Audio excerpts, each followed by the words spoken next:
নমস্কার। কবিতা পাঠ করব এখন।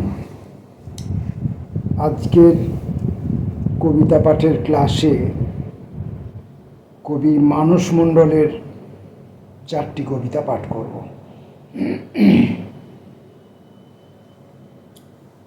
কবির নাম মানস মণ্ডল। প্রথম কবিতা বিপর্যয়। অসম্ভব আলো নিয়ে নতুন এসেছে, আপনাকে কিছু খোলামেলা বেড়ে দিই। ততক্ষণে বিকেল রঙের গল্পগুলো ঘরের সমস্ত সাদা কালো কোণে ছড়িয়ে পড়েছে। একটু পরেই নিটোল একটা ঝিরিঝিরি এসে যাবে। তারপরেও আপনি থাকলেন না। আপনার চলে যাওয়াটা মাঝখানে রেখে কিছুই ঘটেনি হতে গিয়ে দুদণ্ডের ছুটি থেকে ঝরে যায় গোপন পৃথিবী, তিথি বার দিনক্ষণ লেখা।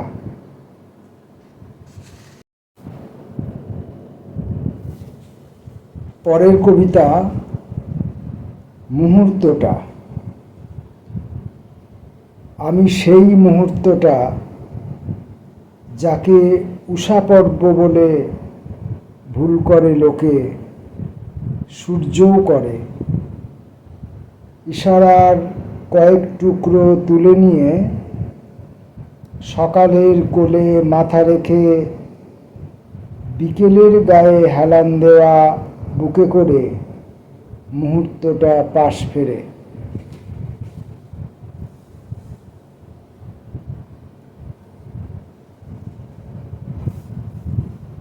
কবি মানস মণ্ডলের কবিতা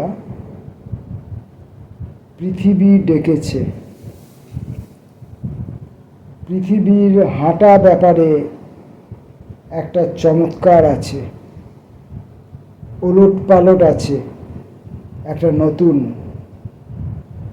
সন্ধ্যা আর আকাশের দোলাচলের মাঝে এক টুকরো আবার এসো। মাঝে মাঝে ফিরে আসে, দাঁড়ায় একটু। সুধাদির পুরনো চাঁদের জানালায়। কবি মানস মণ্ডলের আজকের শেষ কবিতাটি সাহসী দরজা। রংচটা মনটার জ্যান্ত সীমা দু একটা খুনসুটি বুক পকেটের কোণে ফেলে খুচরো ঝগড়াঝাটি মাখা রাগী পোশাকটা কাঁধের ঝোলায় ঠেসে গুরুত্বপূর্ণ সব মিটিং মিছিল দুহাতে সরিয়ে উলুক ঝুলুক মানুষটা 4 দিন খেতে না পাওয়া ফুটপাত কোলে কাঁখে ঝুলিয়ে বেরিয়ে গেল। পথে আড়াআড়ি পড়ে থাকলো কিছুই না হয়ে ওঠা কিচিরমিচির। ছোটবেলার ছুটিটা ধুলোবালি থেকে তুলে হাঁটতে হাঁটতে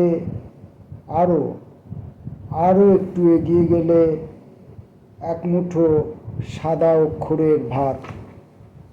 ছেড়ে আসা ভিটেমাটি আজও সেই সাহসী দরজা খুলে দাঁড়িয়ে সুধাদি।